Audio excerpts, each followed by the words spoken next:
Crop Talk on Market Journal is supported by Nebraska's soybean farmers and their checkoff.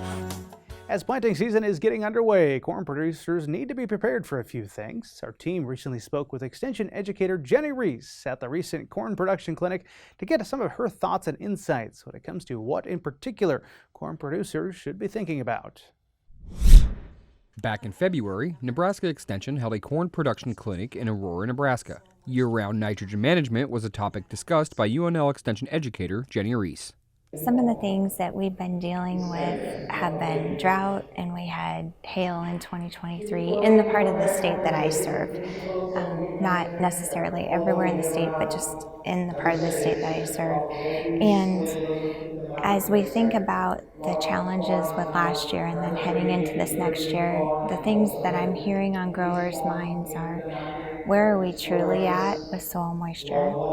And then also thinking about, as we took soil samples last fall, hearing that there's quite a bit of residual nitrate in some fields and not maybe in other fields, and why is that the case, and can we trust the results, and how do we manage these things going forward? While soil sampling and nitrogen equations are great tools to keep nitrogen managed in soils, growers have participated in on-farm research studies, finding ways to manage nitrates better.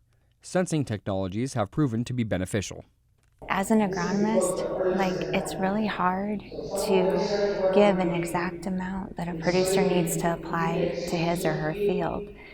We have great tools with soil sampling, with various nitrogen equations, things like that.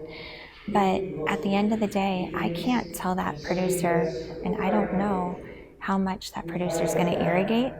So the irrigation water can contain additional nitrate. We know that warm soils, when you get them wet, such as what happened last year when we were irrigating a lot, we had a lot more mineralization that occurred. And whether we're talking irrigated or non-irrigated, I don't know from year to year how to account for what mineralization's in the soil. We've done in our area of the state a lot of on-farm research studies where growers have been trying to find ways to manage nitrogen better in our part of the state. And one thing different that we tried last year, in the past we've tried things with nitrification inhibitors and nitrogen rates and timing, whether it was fall, spring, split.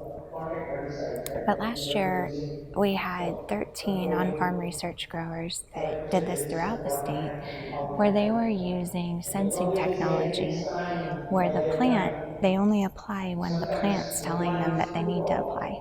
It was really good to see that when we combined all the results from those growers, the yield, there really wasn't any yield difference. The grower sectors, so the sectors on the pivot, they're managing by pie shapes basically on the pivot. And what they found is the growers had 255 bushels per acre yield.